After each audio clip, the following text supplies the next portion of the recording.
আমি হচ্ছে এখন একটা প্রাইভেট কোম্পানিতে আছি। আর এত মার্কেট রিসার্চ করার কথা বলতে হচ্ছে আমি আসলে একটা মোটামুটি বাজেটের মধ্যে দেখতেছিলাম যে কম্পিটিটর দেখতেছিলাম কে আমাকে একটা ভালো স্পেক এবং ভালো একটা ওয়ারেন্টি প্রোভাইড করবে। অবশ্যই একটা রিলায়েবল সোর্স থাকতে হবে, একটা রিলায়েবল কোম্পানি থাকতে হবে। তো এত ঘাটাঘাটি করার পর আমি দেখলাম যে কিউবিটস আমাকে একটা ভালো বাজেটের মধ্যে একটা গুড স্পেক দিচ্ছে। সাথে হচ্ছে তারা আমাকে যে ওয়ারেন্টিটা প্রোভাইড করতেছে যেটা অন্যান্য কম্পিটিটর থেকে গুড এনাফ ফর মি। এবং আশা করি তাদের আফটার সেল সার্ভিস সেটাও তারা যেটা ক্লেম করতেছে, আমার মনে হলো যে ওকে, এটা আমার জন্য একটা বেটার অপশন।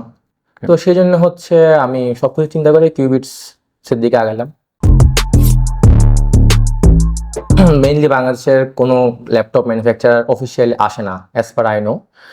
আর যারা আসে তারা হচ্ছে ওয়ারেন্টি যেটা ক্লেম করে বা দেয় সেটা হচ্ছে কোম্পানি থেকে তাদের একটা মিডিয়াম হয়ে যাইতে হয়।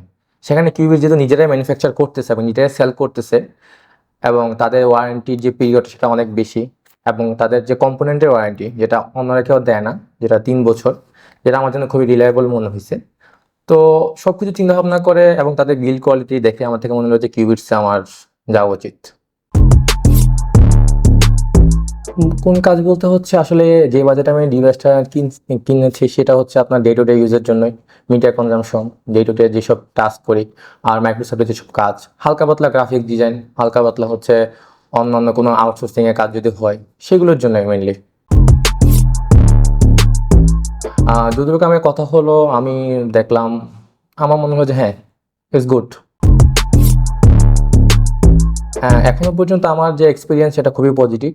সো এখনো পর্যন্ত আমি হ্যাঁ, অবশ্যই আমি সাজেস্ট করব, এবং ল্যাপটপ ইউজ করবো যে ফিডব্যাকটা আসবে সেটা যদি আমার বেটার হয়, অবভিয়াসলি আমি আরও মানুষকে সাজেস্ট করবো যে ঠিক আছে, গো ফর কিউবিটস।